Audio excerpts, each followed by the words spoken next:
그 새로운 선택이나 금태섭, 양양자 이런 당은 어떻게 보세요? 그런 파괴력이 몇 %나 차지할 거라고 보십니까? 지금 아무튼 분명히 이것을 예측하기 상당히 어려운 상황인데요. 예. 원래는 사실 지금 대한민국 정치 구도상에서 제3정당, 신정당이 성공하기는 어려운 부분이 있어요. 왜냐하면 사람들의 정서가 우리가 이제 지지정당을 표출하잖아요. 내가 좋아하는 정당을 뽑는 것 같잖아요. 요즘에 많이 변한 게 뭐냐 하면 내가 정말 싫어하는 쪽을 막아줄 정당을 지지하는 거예요. 그렇죠. 이제 이것이 주류의 정당 선택의 흐름이 돼버렸어요. 그래서 저는 정당 비호감들 조사도 가끔 하잖아요. 비호감 조사. 비호감이 높은 거잖아요. 내가 이 정당 좋아하면 되지 저 정당 싫어할 필요 없는 거잖아요. 네. 근데 보면은 특정 정당이 훨씬 싫어하는 게 높잖아요. 그러니까 저 정당이 너무 싫어서 이 정당을 찍는 네. 거야. 그러니까 이분 사람들의 유권자의 심리는 뭐냐면 내가 정말 싫어하는 쪽을 막아줄 정당이면 약간 흠이 있어도 괜찮은 거예요.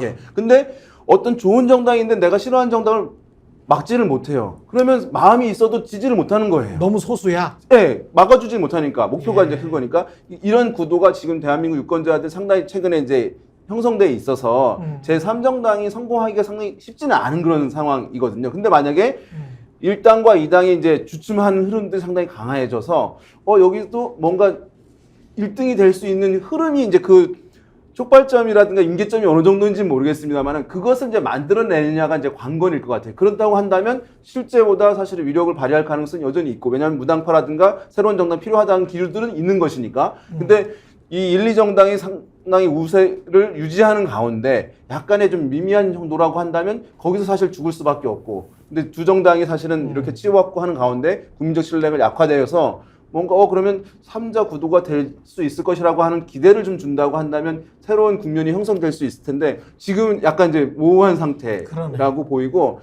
한 가지 첨언하자면 이준석 대표 같은 경우에는 상당히 이제 그 기류가 있는 상황이라고 볼 수 있는데 뭐냐면 지지 기반에. 예, 왜냐하면 이제 우리가 세대 구분을 하잖아요. 예. 이제 유권자 세대 구분을 하면 그러면 과거에 공식이 있어요. 2040 진보, 그렇지. 예, 50 중도, 예. 60 이상 보수 이거잖아요. 그렇죠. 사실 더 10년 전에 가면은 2030 진보, 그렇죠. 40 중도, 50 60 보수였어요. 그게 그렇죠. 이제 시간이 지나니까 이제 2040이 됐고 50대가 중도, 60대 이상이 됐고 지금 같은 경우에 바뀌어가지고 어떻게 바뀌었냐면요. 이건 이제 과거에 없던 흐름이에요. 뭐냐면 2030은 중도예요. 중도. 우주공산인 거예요.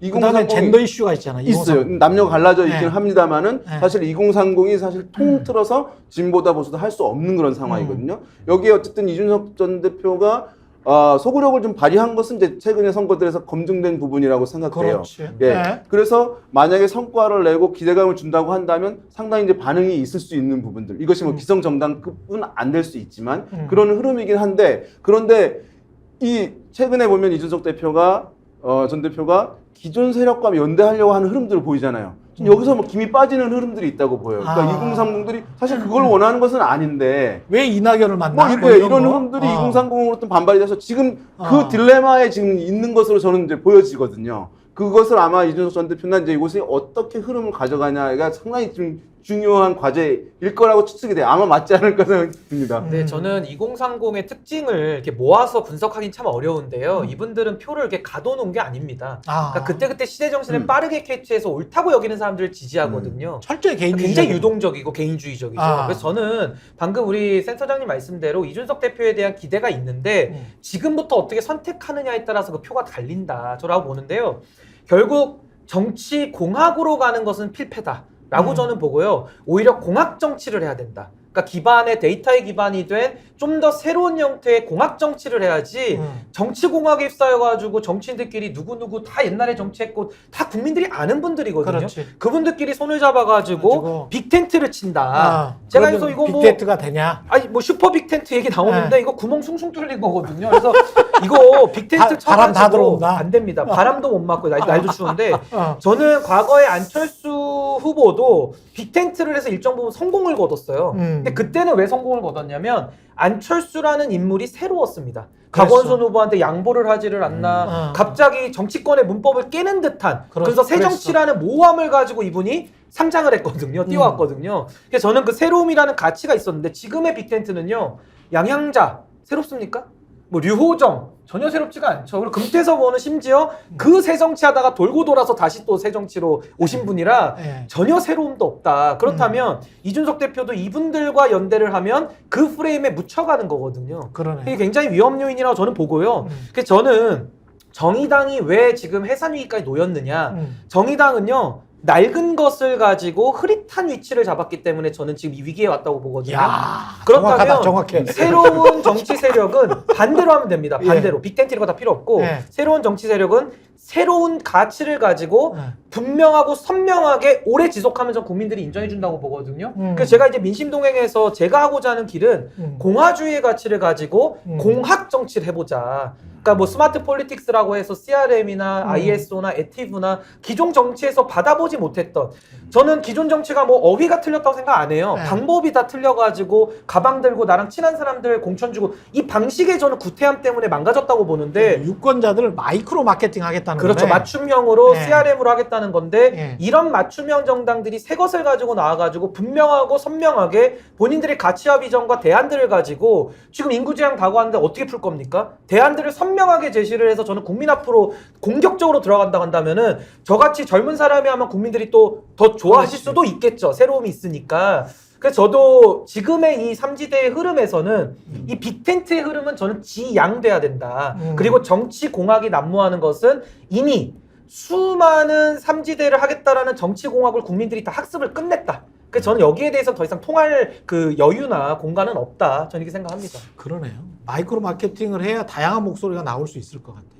안 그러고 두 정당에 기대 가지고 과거의 문법으로 그냥 이렇게 하면 우리 같이 이제 어르신들 뭐 손 잡고 악수하고 막걸리 마시고 뭐 이러면서 뭐 우리가 같이 합니다. 뭐 찍어 주십시오라고 하면 딱 그 정도 표밖에 안 나올 것 같아요. 그래서 저는 제가 이야기한 이 정치의 흐름을 예. 공학 정치, 이게 수요자 중심 정치라고 저는 부르고요. 그렇죠. 과거의 정치 공학이라는 것은 공급자 중심 정치예요. 예. 자신들이 결정하고 국민들은 따라오라는 거거든요. 예. 이 시대 정신과 안 맞다는 거고 예. 그걸 국민들이 부를 때는 권력의 야합이다라고 부릅니다. 그래서 저는 이 삼지대를 하겠다는 분들은요. 그냥 병리평으로 가든 뭐 위성전당 만들든 간에 다 불리해지면 도망가실 분들 아닙니까? 솔직히 얘기해서. 예. 그걸 국민들이 아신다니까요. 예. 수많은 사람들이 이합집산했기 때문에 예. 지금은 갈 사람 가고 예. 남을 사람 남아서 끝까지 누구도 가보지 않은 길을 가겠다라는 의지와 용기를 가지고 새로움과 선명성을 가지고 저는 도전한다 그러면은 전 국민들 지금 양당이 다 무너졌기 때문에 마음 둘 곳이 없으시거든요. 저는 그 마음을 받아낼 그릇을 누가 만드느냐. 그리고 이준석 대표에 대해서는 기대가 많기 때문에 지금 제가 여기서 이야기한 요 정도의 원칙만 지켜서 만약 하신다 그러면은 또 거기에도 저는 엄청난 국민들의 지지가 몰릴 거라 봅니다. 근데 다만 그것을 거꾸로 과거의 문법으로 돌아가서 한다 그러면 그건 뭐 과거 정치와 다를 바가 없어지는 거죠. 이준석 전 대표가 사실은 2030을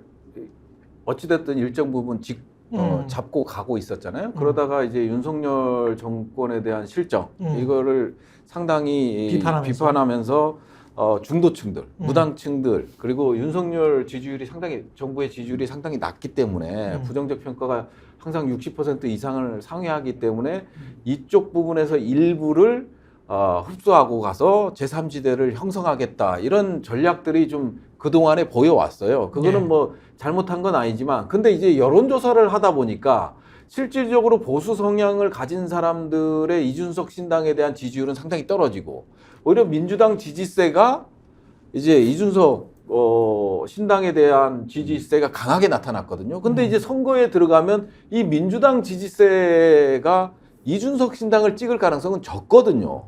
오히려 무당층이 늘어나야 예. 무당층에서 지지율이 이준석 신당에 대한 지지율이 높아야 뭔가 자기 소신을 가지고 가는데 이런 분석을 해보니 불안하니까 구태들을 만나기 시작한 거예요. 이준석 대표가. 예. 그 다음에 이제 또 어찌하면 이제 공관위가 꾸려주고 거기서 낙마하는 예?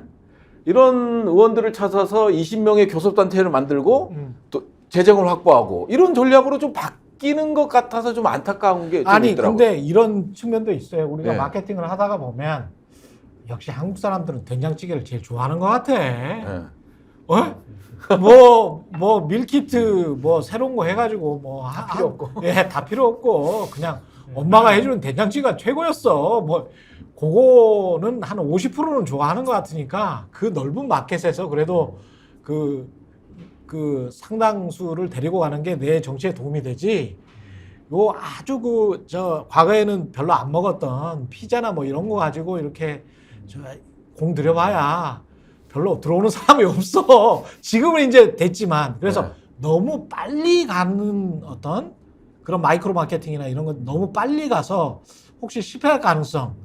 부승찬 박사님이 그 이야기 하니까 나는 근데 갑자기 그런 생각이 드네. 아니, 경영학에도 그런 실패 사례가 아니 많거든. 그렇죠. 실패를 해도 도전의 의미가 없는 건 아닌데 실패 사례가 많어. 저는 된장찌개가 예, 예. 그래도 정상적인 된장과 정상적인 물을 가지고 예. 보글보글 끓여서 두부 넣고 하면 맛있거든요. 그래 맛있지. 근데 만약에 이제 그 된장이 네. 먹을 수 없는 된장 내지는 조금 물에 네. 식음료는 2등급, 2.5등급은 돼야 먹거든요. 네. 뭐 4등급 물을 갖다 끓이면 못 먹지 않습니까? 이게 막 오염수다 뭐 예를 이래버리네. 들자면, 예. 예를 들자면. 그래서 저는 된장찌개도 우리의 배탈을 나거나 뭐 식중독 걸리면 못 먹는 못 거고요. 먹지. 차라리 피자 먹는 게 낫습니다. 그래서 그렇죠. 저는 뭔가 새로움이라는 것은 네. 낯설고 두려움이기도 하지만은 제가 이 길을 가는 이유는 딱 하나거든요. 네. 지금 양당 체제에서는 공간도 없고 답도 없어요. 네. 그 대한민국의 인구 제한과 기후 위기는 이제 닥쳐왔거든요. 네. 전 이거 시간을 더 지체하면 지체할수록 다 공멸한다고 봅니다. 어. 누가 싸워서 이기고 지고는 문제가 안 돼요. 다 망할 거기 때문에. 그래서 저는 그 상황 속에서 누군가라도 새 길을 가고 그 새 길에 발자국이라도 남겨놔야 그 다음에 그 길을 보고 또 누군가 따라오면서 시대 흐름이 넘어오는 것이지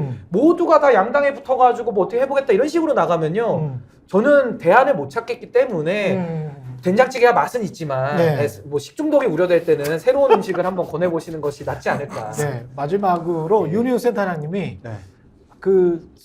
뭐랄까요, 대중의 심리는 오랫동안 공부를 해 오셨으니까 어떨 것 같습니까? 이번에는 된장찌개에 피자도 조금 먹고 뭐 다양한 목소리를 다 섭취하는 그런 선거가 될 것 같습니까? 아니면은 과거의 선거랑 비슷한 선거가 될 것 같습니까? 계속 어쨌든 네. 흐름들은 다양성 추구하는 그 흐름 크게 커지고 있다고 생각해요. 예. 근데 만약에 이제 그 선거 말씀하시는 선거제도 네. 관련해서 만약에 연동형이 그대로 된다고 할 경우에 그런다고 한다면 다양성의 표출의 기반이 넓어지는 것이니까 이 흐름들은 더 커질 가능성이 저는 충분히 이제 있다고 보는데 예. 만약에 이거 뭐 병립형으로 다시 돌아간다거나 위성정당을 그냥 해버린다고 한다면 역시 아예 선택지 자체를 주어버리지 않는 상황이 돼버리는 것이기 때문에 예. 다시 이제 지난번 총선이라든가 이런 구도로 이제 진행될 수밖에 없는 측면이 있을 텐데 그럼에도 불구하고 지금 기류 자체는 양당 정치에 대해서 내가 싫어하는 정당은 싫어하지만 내가 좋아하는 정당이 충분하게 있는 건 아닌 상황이거든요. 그런 측면에서 가능성은 충분히 있는 그런 상황이라고 저는 얘기할 수 있어요. 국회의원들이 저거는 내려놨으면 좋겠어. 선거제도를 본인들이 만들면 어떡해. 이거 너무 기득권이고 이해상충이야. 본인들 유리하게 그렇게 만들면 어떡해요. 그거는 외부 전문가들이랄지 시민사회에 맡겨야지.